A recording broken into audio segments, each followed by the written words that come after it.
For example, logistic regression right here. Okay, before you apply your logistic regression model, okay, you can choose different regularization types. And here we have two different regulations, which is L1 and L2, which is lasso and the ridge. Usually we use L2 regulation when we apply logistic regression. So the loss function we use right here is not merely a mean square root. When we talk about regression, okay, regression, of course there are several different models. For example, if it is a linear regression, it is something like that. If it is logistic regression, it is something like that. So we have several different weights need to be applied. And when we talk about regression, its loss function, usually it is like this. Y-hat depends on what kind of model you are using. So if you want to use L1 regulation, and then your loss function will become, again, it is the same in the very first place. However, you have to add another items right here, which is try to minimize the weight right here, right? And usually we write it as W, so you can minimize. Okay, so we have minimize right here, minimize, right? We have minimize right here. So basically, when you apply loss regularization, when we say L2, it's right here. Okay, L1, that means you simply just use the same thing right here. But L2 and L1 simply just means you use square or you do not use square right here. But basically, they minimize the weight you use, so you don't have very large weight. Okay, if some variables right here, they are meaningless to the output, which is y, which means the relationship between the x and y, they are not very they're not very important.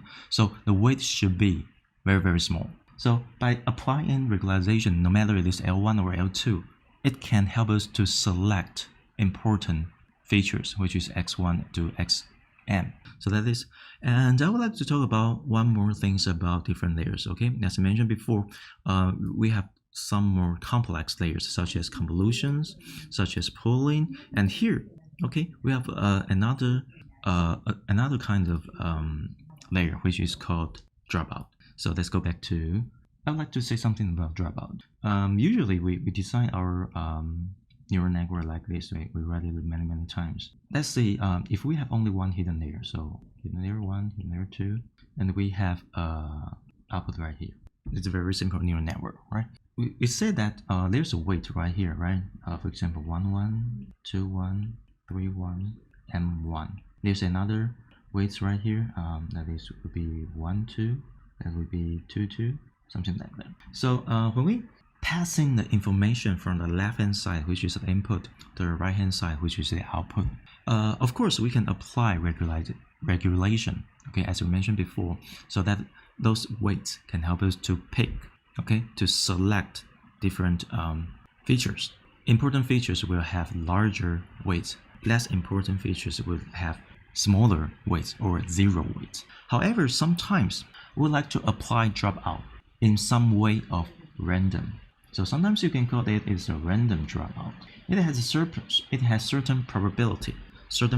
So you can set such kind of probability. When you do such kind of information passing from the left hand side to the right hand side, okay, for example right here, it has a certain probability that when you do training, let's wait, okay, for example W31 will have certain probability that the weight will be set to 0 when they pass the information from x3 to h1 between this random node, which means the information will randomly drop it. So let's call drop out. Okay, the information will randomly drop out when we do training. W3, the information of x3 will not pass to h1, and we will do such kind of random dropout.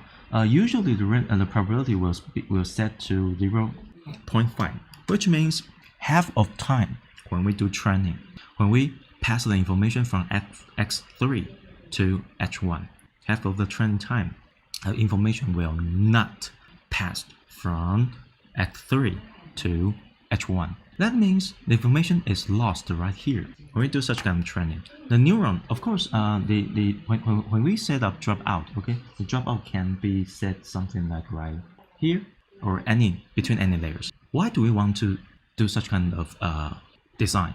Okay, so let's go back to here. Okay, let's first take a look at how do we use that. And so that is that. Okay, we have a keywords layers called dropout. So here we have a rate, a parameter called rate. Okay, usually we set it to 0.5. The dropout layer randomly select input unit. Okay, from the left hand side. Okay, between any layers to 0 with frequency of rate, which is usually 0.5 at each step, which means when we do training, which helps prevent overfitting. Okay, so that is very important. Dropout helps us to prevent overfitting. So here's the result. Here's the definition right here. So how do we design a layer? So right here we have the dropout layer right here, and the probability right here is 0.5 0.2, which means 20% of the data will be lost when we do such kind of things. The reason why we use such kind of dropout, that means we want each neurons. So let's go back to here. When we pass the information from the left hand side to the right hand side, if sometimes the information does not pass from X3 for H1, some information still pass from, for example, from X1, X2, or XM. So when H1 would like to provide a point of view, right? We talked about before, H1 is a hidden neuron, okay? It provides certain kind of point of view of the input data, which is from X1 to XM. And H2 has different point of view of the input data, and H3 has another point of viewpoint to the data. Okay, so if sometimes H1 does not receive information from X3, that means the information content in the X3 should provided by H2, because sometimes H1 does not receive information from X3. However, because the dropout is randomly, right? So information of X3 can still pass to H2 or H3. So H2 and X3 can still provide some point of view of the data of X3, so that Y can make a decision how to output the Y. So that means you don't rely on only one hidden node, for example H1, to represent the point of view of X3. So that guarantee the information of X3 can be passed to H2 and H3, and even if H1 does not provide such kind of information of H3, H2 and H3 can strongly pass the information from X3 to Y. So that means even if H1 does not work properly, H2 and H3 can still independently pass the information from the left hand side to the right hand side. You can imagine that if we apply regulation on this weight, what if, let's take a look at this one. Okay, we have several candidates that can express weight W31, W32, W33. They all pass the information from X3 to hidden node 1, hidden node 2, and hidden node 3, right? What if we apply regulation and they set this weight W32, W33 to 0? Sometimes it happens, okay? If we apply regulation, L2 regulation, okay? So that means the information only passed from X3 to hidden node 1, because W32, W33 are all zeros. In such kind of situation, we highly rely on H1 to represent the data of X3, which is not good. So if we apply regulation, okay, so sometimes we wish those weight 3 to 1, weight 3, 3 should not close to 0. So it's sometimes kind of a trade-off, but neural network will adjust the weight by itself. So it is a trade-off between dropout and regularization. Okay, so that is a dropout. It has another pros, which is to prevent overfitting.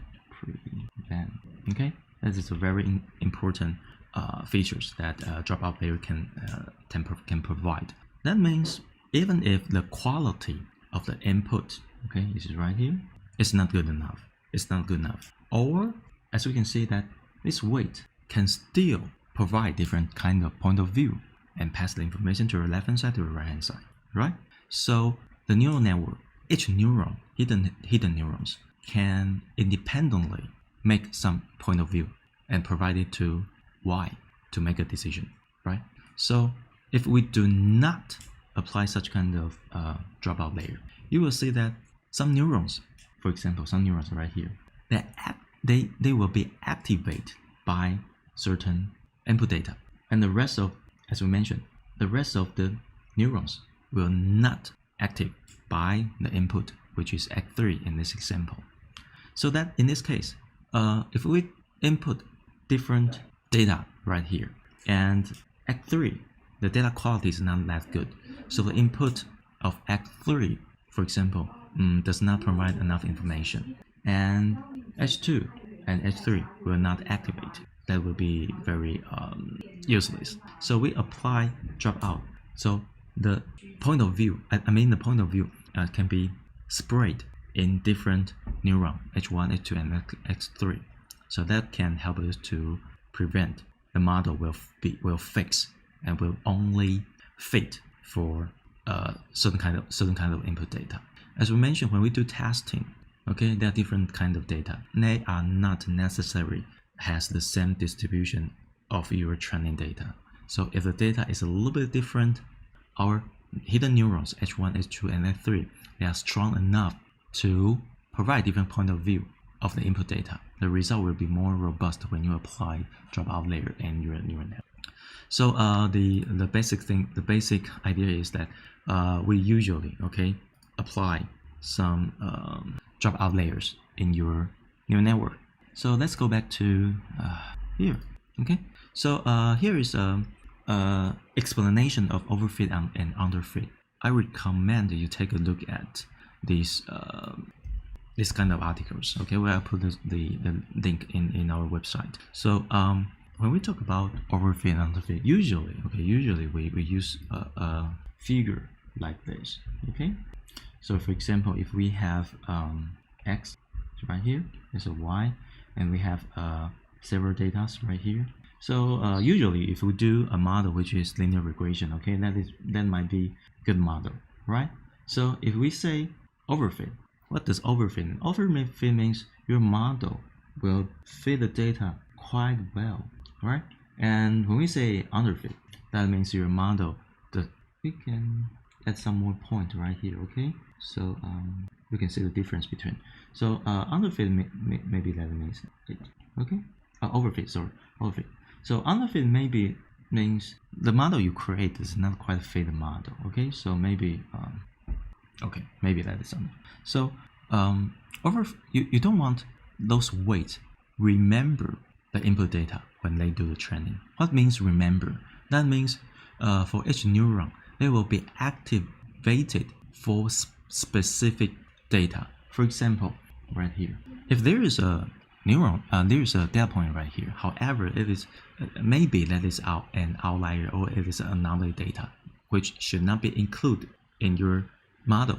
But however, you have some specific neurons, okay, they have specific weight which can activate this data point when this data point are fed into your neural network as input. Okay, some neurons and their corresponding weight will activate it by this. So the corresponding the Y, they will output such kind of Y.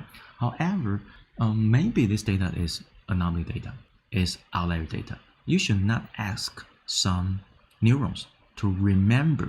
To remember means set specific weight to activate this kind of input. So maybe you don't need to do so. So when you apply dropout layer randomly in your neuron, the neuron may not activate for such kind of specific outlier data or anomaly data because you randomly drop out its weight. So that is the reason why we use dropout layer to deal with overfit model. So I think that is good enough.